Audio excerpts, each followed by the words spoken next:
In this video, we are going to solve a very simple problem based on mass Bayer spectroscopy.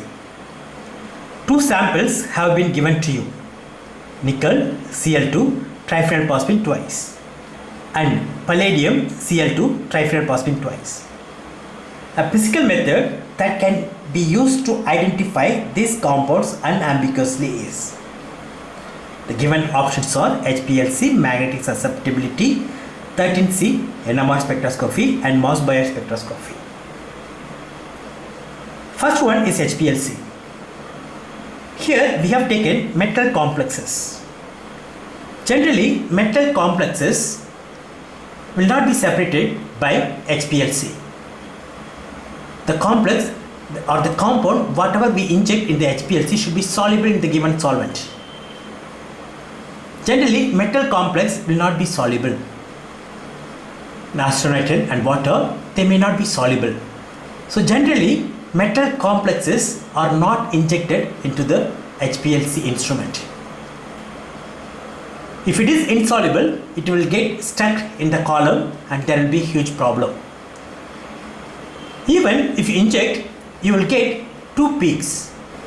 At different RT, you will get two peaks. Say this is the HPLC chromatogram. Say you get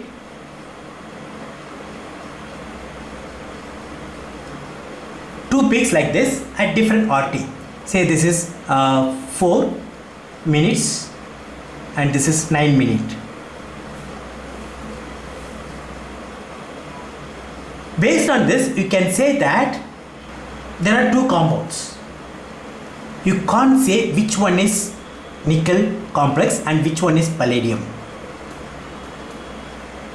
If you have the reference, then you can have the RT value for the reference and you can compare with that. Say you don't have the reference. In that time, it is not possible.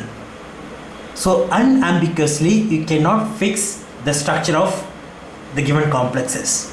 So HPLC cannot be used. Second one, magnetic susceptibility. This is based on magnetic property. Generally, we don't use this. So I eliminate this also. What about 13C NMR spectroscopy?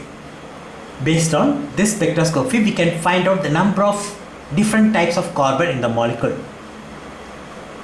In both the complexes, we have triphenylphosphine. So we will get same number of peaks in the carbon 13 NMR spectroscopy. So it is not possible to use this. We are left with mass Bayer spectroscopy. So in fact, this is the correct answer. Nickel is mass Bayer active. Palladium is not mass Bayer active. If you know that, you can solve this problem in no time.